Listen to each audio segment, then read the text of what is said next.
Good morning class. आज हम पढ़ेंगे अवतल दर्पण का निगमन। जैसे कि हमने पुरानी क्लासों में पढ़ा है प्रकाश क्या है, प्रकाश के गुण क्या हैं, उसके बाद उसके जाने कि लेंसेज क्या हैं, दर्पण क्या हैं। तो उसी प्रकार आया है एक अवतल दर्पण। तो अवतल दर्पण में क्या हम पढ़ेंगे, अवतल दर्पण का सूत्र का जो निगमन है वो किस प्रकार होता है। देखिएगा, ये हमारे पास एक है अवतल दर्पण M1 M2। अवतल दर्पण क्या हुआ हमारे पास M1 M2। इससे इसका मुख्य बिंदु हुआ P। मुख्य बिंदु क्या है, P है। उस P बिंदु से कुछ दूरी पे क्या है, एक वस्तु रखी है AB। एक वस्तु है हमारी AB। AB से जब प्रकाश चलेगा, जब AB से प्रकाश चलेगा, जैसे दर्पण से वो टकराएगा तो क्या है, फोकस से होकर जाएगा।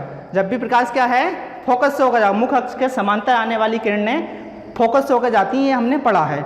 अब नेक्स्ट है क्या है, वक्रता त्रिज्या।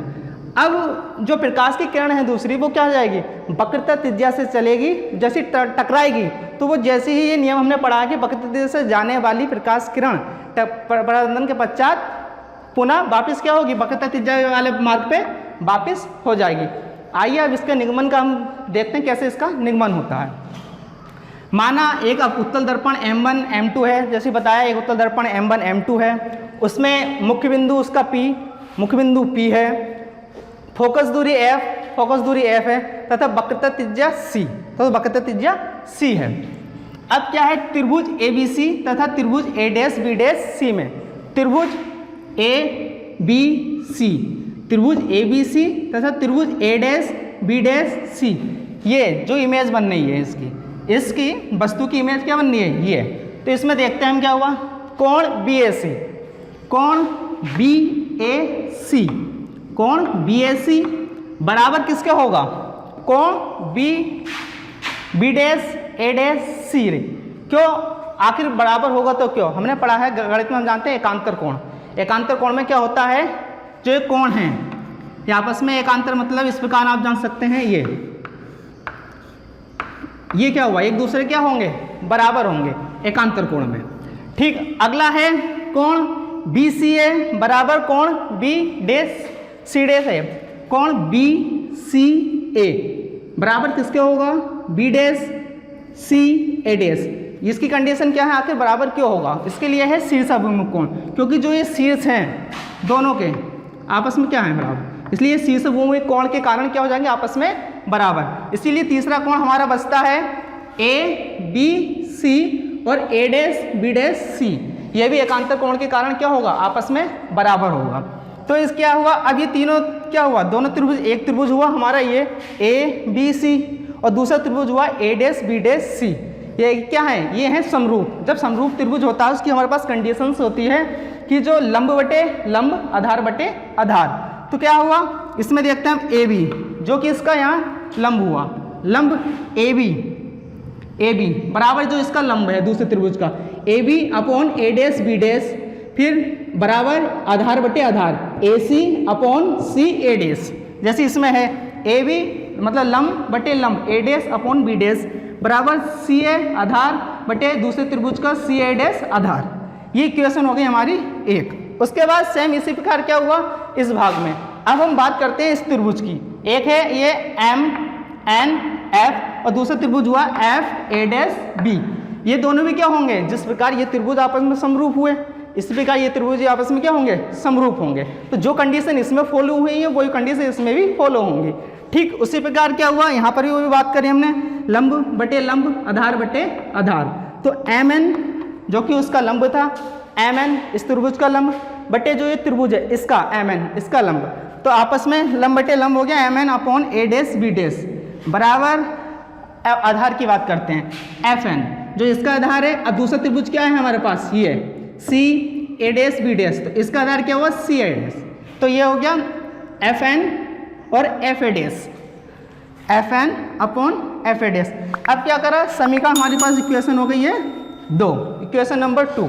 इक्वेशन 1 और 2 को हम एक संग लेंगे, क्या होगा, देखो ये MN है, यहाँ पर MN बराबर AB होगा। आखिर क्यों होगा, बस जो ये वस्तु है उसकी लंबाई और ठीक ये लंबाई आपस में क्या है, बराबर है। जब दोनों लंबाई बराबर हैं तो हमें ए बी बराबर क्या लिख सकते हैं, एम एन लिख सकते हैं। तो यही हमने करा है।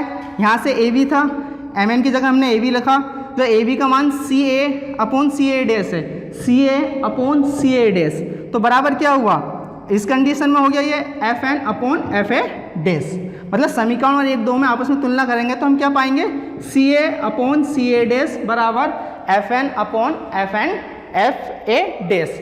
ये इक्वेशन नंबर हो गई हमारी 3, इक्वेशन नंबर 3। अब देखिएगा अब क्या है अवतल दर्पण। अवतल दर्पण में क्या होगा कि अवतल दर्पण का जो द्वारक होगा, जो द्वारक है ये, तो वो क्या है, बहुत छोटा होगा। तो जब छोटा है तो बिंदु एन, दर्पण जो बिंदु एन है ये देख रहे हैं हम, जैसे बिंदु एन है, इसमें क्या है, ये बिंदु एन और ये दर्पण का ध्रुव, ये आपस में क्या होंगे, बहुत पास होंगे। तो इसमें क्या करेंगे हम, इस ध्रुव के बिल्कुल निकट, कहाँ है निकट, मतलब पास में ही है, मतलब माइनर से अंतर है, इसलिए हम आपस में दोनों के एक ही पॉइंट मान लेते हैं हम। अब इसी में क्या हो, समीकरण 3, इसलिए हमने क्या ले लिया, जो एफ एन है हमारा, ये एफ एन को हमने क्या ले लिया, एफ एन को क्या ले लिया, जब मान के चला पी बिंदु ही एन बिंदु माना है हमने, तो इस कंडीशन में एफ एन बराबर हो जाएगा हमारा एफ पी। ठीक है, ये जो ये है एफ एन बराबर एफ पी, मतलब लगभग आपस में बराबर ही है पॉइंट। इसी प्रकार समीकरण 3, अब समीकरण 3 हमारे पास क्या आती है, C A upon C A dash equal to F N upon F A dash, ये समीकरण 3 है। अब वो समीकरण हमने ये है C A upon C A dash. अब हम एफ एन को क्या लिख सकते हैं, देखिएगा ये हमारे पास है एफ एन, ठीक है। अब हमने माना जब ये कंडीशन हमारे पास एफ एन बराबर, हम क्या लिख सकते हैं, पी एफ या एफ पी, ये हमने लिख लिया पी एफ। अब बात करो F A dash, F A dash को हम कहाँ लिख सकते हैं, क्या है F A dash, F A dash ये है, ये जो दूरी है ये क्या है, F A dash, F A dash.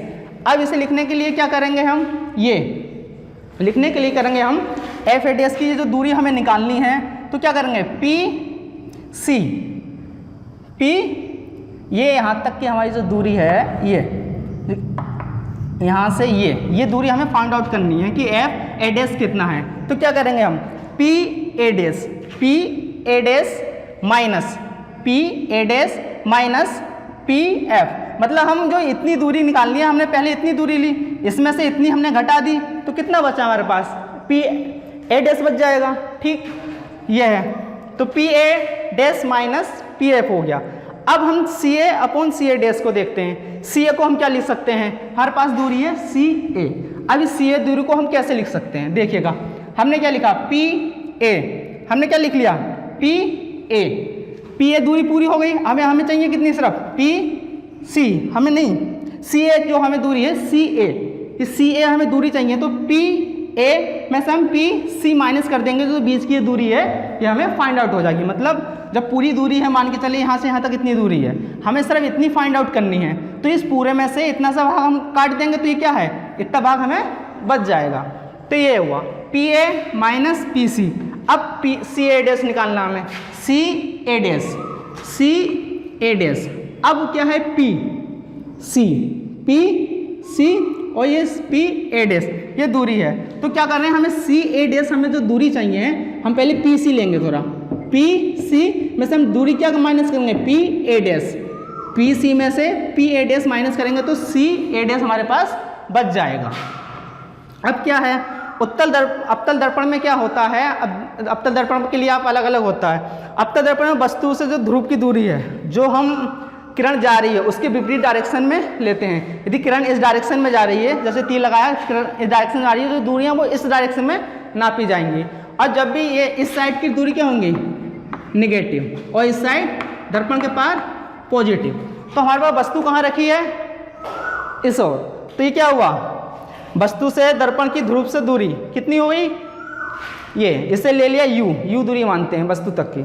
उसके बाद प्रतिबिंब की दर्पण के ध्रुव से प्रतिबिंब की दूरी क्या हुई, ये हुई पी ए डैश, जिसे हमने लिया माइनस वी प्रतिबिंब। ठीक, उसके बाद प्रतिबिंब, उसका दर्पण की फोकस दूरी, जो दर्पण की फोकस दूरी पी एफ, दर्पण की फोकस दूरी क्या हुई एफ। अब इसमें निगेटिव क्यों लिया, जैसा बताया कि दर्पण के जो दाहिने, तो इस साइड की क्या होंगी निगेटिव, और दर्पण के इस साइड वाली क्या होंगी पॉजिटिव, तो इसलिए ये सब दूरियां क्या हो गई, अब तो दर्पण में निगेटिव हो गई।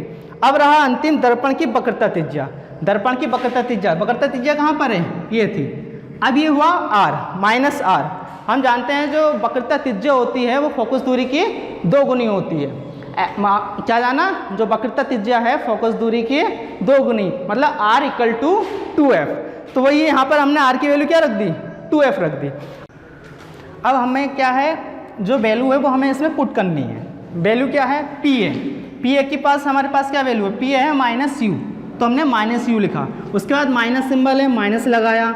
उसके बाद पी सी की वैल्यू हमारे पास क्या है, पी सी की वैल्यू है -2f, तो हमने -2f लिखा, अपॉन लगाया। पी सी की वैल्यू हमारे पास क्या है, -2f लिख लिया, -2f, माइनस का सिंबल माइनस लिख लिया। उसके बाद हमारे पास है पी ए डैश, तो पी ए डैश की वैल्यू है हमारे पास -v लिख लिया।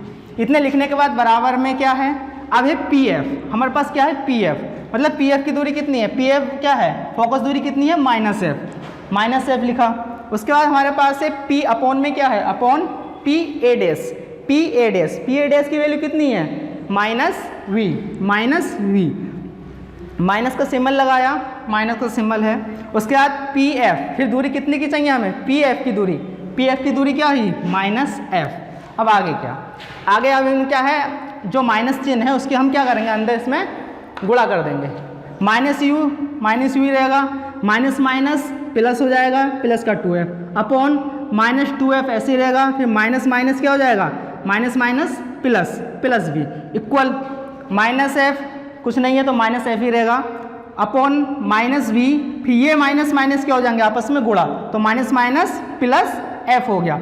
अब इसके बाद क्या करते हैं, इसके बाद हम करेंगे इसमें आपस में तिरछी गुणा, आपस में क्या होगी, तिरछी गुणा होगी। अब तिरछी गुणा कर लेते हैं, -u की गुणा करी -v, माइनस प्लस हो गया, तो uv, ये सी माइनस से करी, माइनस प्लस माइनस हुआ, uf। उसके बाद प्लस माइनस 2fv या 2vf। अब क्या, प्लस रहेगा, 2f इंटू एफ क्या हो जाएगा, f स्क्वायर, जैसे 2f इंटू एफ बराबर हो गया 2f स्क्वायर की पावर 2, ये हुआ। अब इस पक्ष की हमने गुणा कर दी, ये आया। अब इस पक्ष की हमें इससे -f से गुणा करनी है, माइनस प्लस हो गया, f 2f इंटू 2f जैसा था, तो क्या हुआ, 2f into F 2f square हो गया। उसके बाद ये माइनस प्लस क्या होता है, मैं इतना जानता हूँ, माइनस प्लस फिर माइनस हुआ, फिर वी एफ। ये क्या है, हमारे पास इक्वेशंस आई। जब इक्वेशंस आई तो हमारे पास जो सेम है, मतलब सेम चिन्ह होंगे, जैसे प्लस का है, प्लस का जब इस साइड जाएगा तो किस चीज़ में हो जाएगा, ये माइनस में हो जाएगा, तो ये माइनस में आएगा तो आखिर में कट जाएगा। इसीलिए जो सेम पोजीशन के होंगे प्लस वाले हमने आपस में काट लिए। इसके बाद हमारे पास क्या बचता, हमारे पास बचता है यू भी है। अब ये जो पक्ष था, इस पक्ष को हमने क्या ले गए, इससे दूसरी ओर ले गए इस पक्ष को, यू वी प्लस का था, ठीक है, इक्वल का चिन्ह हमने लगाया। ये माइनस का यू एफ है, जो उस साइड जाएगा तो किसका हो जाएगा, प्लस का यू एफ। माइनस का 2vf है, तो उधर जाके क्या हो जाएगा, प्लस का 2vf। उसके बाद ये हमारे पास जो ये है ही माइनस का vf। ठीक, नेक्स्ट आगे क्या करते हैं हम, uv का uv रहेगा इक्वल uf है प्लस 2vf माइनस vf। जब दो vf में से एक vf चला जाएगा तो क्या बचेगा, vf। तो इसीलिए हमारे पास इक्वेशन प्राप्त हुई uv equal to uf plus vf। अब इस जो इक्वेशन हमारे पास ये प्राप्त हुई, इस इक्वेशन को हम क्या करेंगे, दोनों पक्षों में uvf से गुणा भाग कर देंगे। क्या करेंगे हम, uvf से भाग करेंगे। जैसे ही हम भाग करेंगे तो क्या होगा, ये आपस में कट जाएंगे, uv से uv कट गया तो अपॉन में 1/f बचा। यहाँ से uf है, uf से uf कटा तो अपॉन में क्या बचा, 1/v प्लस vf कट गया तो क्या बचा, 1/u, जो कि हमारा फार्मूला क्या हो गया, यही निगमन है, यही हमारा फार्मूला लास्ट में हमें प्राप्त होता है। नेक्स्ट क्लास में हम पढ़ेंगे इससे आगे का उत्तल दर्पण में क्या है। हाँ, खासकर उत्तल दर्पण के लिए, उत्तल दर्पण में हमारे पास क्या है, सिर्फ एक चीज़ नेगेटिव होगी, बाकी सब चीज़ें पॉजिटिव रहेंगी। जैसे कि हमारे उत्तल दर्पण में तुम्हारे पास u है, यही निगेटिव है बस, u उत्तल दर्पण के लिए, उत्तल दर्पण के लिए u निगेटिव होगा, बाकी हमारे पास f v r ये तीनों चीज़ें क्या हो जाएंगी, पॉजिटिव हो जाएंगी। सेम यही फार्मूला इस प्रकार होगा। ये सब यू निगेटिव में आएगा, इसलिए ये मेन ये है जो कि हमारे सिलेबस के आधार पे आता है। नेक्स्ट क्लास में हम चर्चा करेंगे इससे नेक्स्ट सेक्शन पर।